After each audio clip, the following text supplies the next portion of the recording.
নমস্কার বন্ধুরা, রুমার সাথে ভিলেজ ফুডে আপনাদের সবাইকে স্বাগতম।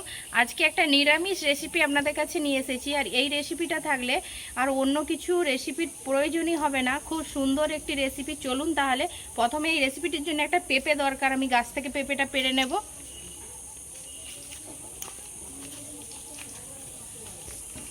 দেখুন বন্ধুরা, গাছে কত বড় বড় পেঁপে হয়েছে। এখান থেকে আমি একটা পেড়ে নেব।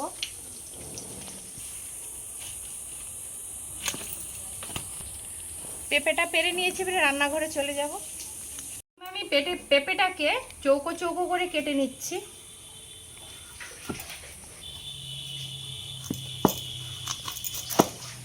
দেখুন, একটাও বিচে হয়নি, খুব সুন্দর।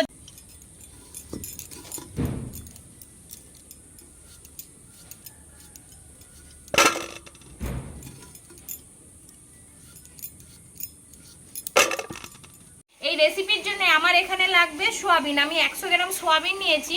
সোয়াবিনটাকে খুব ভালো করে ভিজিয়ে নিয়েছি। দেখুন, খুব ভালোভাবে ভিজে গেছে। এই সোয়াবিনের উপরে আমি কিছু মশলা মাখিয়ে নেব। দিয়ে দিচ্ছি পরিমাণ মতো লবণ, দিচ্ছি হলুদের গুঁড়ো, দিচ্ছি অল্প করে একটু লাল লঙ্কার গুঁড়ো, ধনের গুঁড়ো, দিচ্ছি 2 চামচ জিরের গুঁড়ো। এখানে জিরের পরিমাণটা একটু বেশি লাগবে। আর দেবো 1 গাঁট আদাকে বেটে নিয়েছি। আর দেবো 2টো টমেটো কুচি।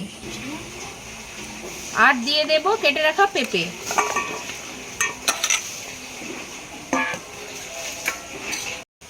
দেবো 2 চামচের মতো সরিষার তেল। দিয়ে খুব ভালো করে মাখিয়ে নেব।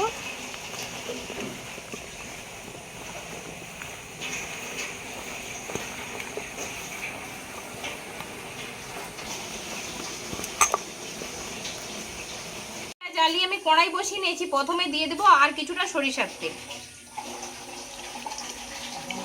দিয়ে দেবো 1 চামচের মতন জিরে আর একটা তেজপাতা। খুব ভালোভাবে পেকে গেছে। এখানে যে মাখিয়ে রেখেছিলাম ম্যারিনেট করা সবজিটা দিয়ে দেব।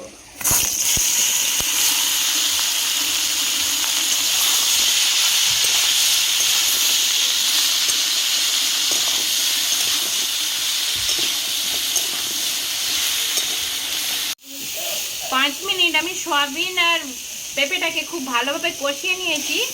এর উপরে দিয়ে দেবো পরিমাণ মতো জল।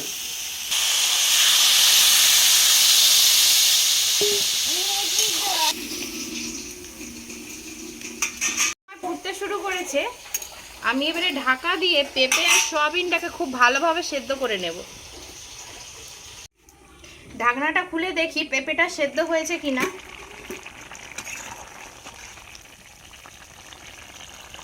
দেখুন, পেঁপেটা খুব সুন্দরভাবে সেদ্ধ হয়ে গেছে। আর ঝোলটাও খুব মাখো মাখো হয়ে গেছে। আর নিরামিষ দিনে এরকম সবজি খুব সুন্দর লাগে খেতে। এর থেকে আর আমি বেশি ঝোল মারবো না। এরকম মাখো মাখো সবজি খুব সুন্দর লাগে খেতে। আমি এবারে নামিয়ে নেব। অবশ্যই এইরকম রেসিপি পেতে চাইলে আমার চ্যানেলটিকে সাবস্ক্রাইব করবেন। আর নিত্য নতুন কোনো রান্না নিয়ে আপনাদের কাছে আবার ফিরে আসবো। চলুন তাহলে নামিয়ে নিচ্ছি। দেখুন বন্ধুরা, কত সুন্দর একটা কালার এসেছে। আর এক পাকে এইভাবে রান্না করে খুব ভালো লাগে। যারা তেল মশলা কম খান অবশ্যই এইভাবে একবার রান্না করে খাবেন, খুব সুন্দর লাগে খেতে। আর এইরকম পেঁপের সবজি নিরামিষ দিনে আর কিছুই লাগবে না, এইরকম সবজি হলেই হয়ে যাবে। অবশ্যই একবার বানিয়ে খেয়ে দেখবেন, খুব সুন্দর লাগে খেতে। আজকের মতো এই পর্যন্ত, টাটা।